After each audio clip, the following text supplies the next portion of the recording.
Elxan müəllim, sizin yaradıcılığınızla bağlı müxtəlif təzadlı fikirlər var. Deyirlər ki, təxəyyülünüz çox güclüdür, əsərləriniz dinamikdir. Amma buna rəğmən sizin Qambay obrazınız çox qurudur, yəni təbii deyil. Razısınızmı bu fikirlə?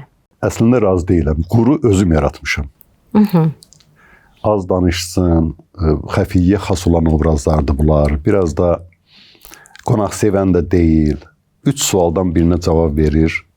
İkisini cavabsız buraxırsa, burada da biraz etikadan bəlkə kənara çıxmış sayılır.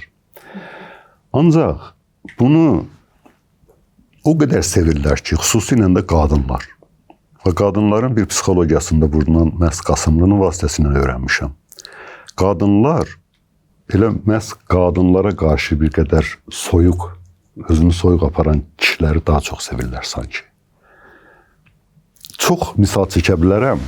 Birini deyim, deməli 65 yaşında bir xanım tək yaşayırmış. Onun mənzilində gəlib gedən gənc xanımlar var. Müəyyən məsələdə ona qulluq edirlər, kömək edirlər. Onlar mənim nömrəmi tapıb zəng eləmişdilər. O qadını mənə telefonda calaşdırdılar. Və bu mənə biraz pis çıxmasın yalvarırdı həqiqətən də ki, məni Qasımlı ilə görüşdürün.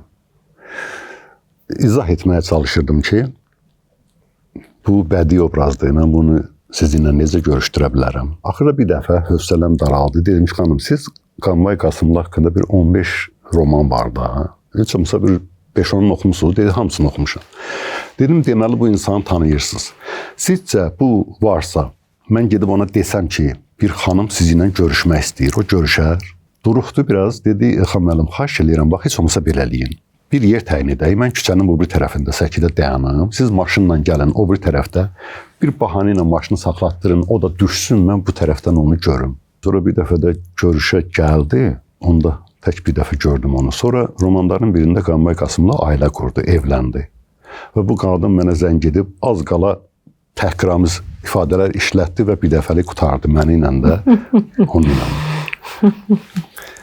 Yəni, onu bir xəfiyyə kimi bəyənənləri qoyaq kənara, bir kişi kimi sevənlər həddən artıq çoxdur.